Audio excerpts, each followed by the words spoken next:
Hello and welcome to the lost pages, जहां हम इतिहास के भूले हुए पन्नों को फिर से खोलते हैं। आज का टॉपिक है कोल्ड वॉर टेंशंस और उनका मॉडर्न जियोपॉलिटिकल कॉन्फ्लिक्ट से कनेक्शन।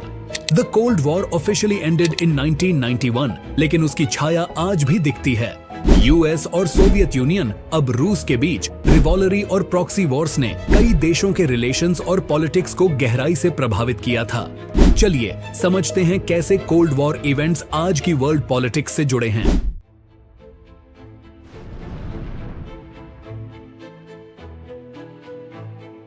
कोल्ड वॉर 1947 में शुरू हुआ, जब यूएस और सोवियत यूनियन में विचारधारिक अंतर थे। यूएस डेमोक्रेसी और कैपिटलिज्म को सपोर्ट करता था, जबकि सोवियत यूनियन कम्युनिज्म और ऑथोरिटेरियनिज्म को।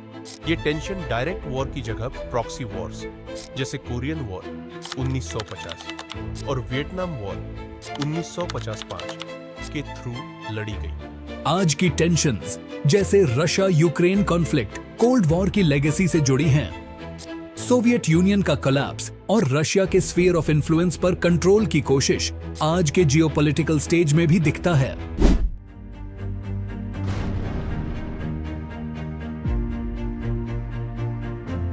कोल्ड वॉर के दौरान सुपर पावर्स ने कई प्रॉक्सी वॉर्स में इन्वेस्ट किया, specially in the middle east. Afghanistan war 97 से 98 में सोवियत यूनियन की इन्वेजन और US support for the Mujahideen आज भी अफगानिस्तान में इंस्टेबिलिटी का कारण है।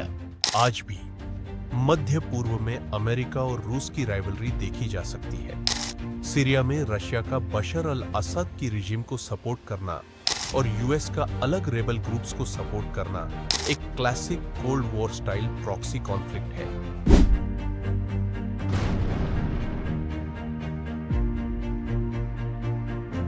कोल्ड वॉर का एक बड़ा हिस्सा था आर्म्स रेस। यूएस और सोवियत यूनियन दोनों ही न्यूक्लियर वेपन्स बना रहे थे। 1962 का क्यूबन मिसाइल क्राइसिस इस टेंशन का एक पीक मोमेंट था, जब दुनिया एक फुल स्केल न्यूक्लियर वॉर के करीब पहुंच गई थी।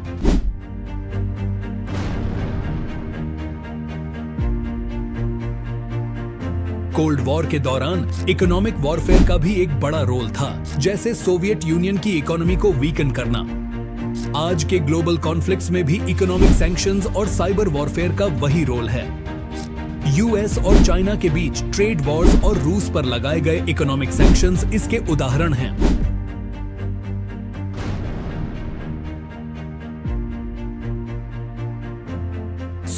कोल्ड वॉर टेंशंस भले ही डेकेड्स पहले शुरू हुई, लेकिन उनकी एकोज आज भी ग्लोबल पॉलिटिक्स में सुनाई देती हैं। ये कॉन्फ्लिक्ट्स सिर्फ हिस्टोरिकल नहीं हैं, उनका मॉडर्न वर्ल्ड पर बहुत गहरा इंपैक्ट है। Thanks for watching the lost pages.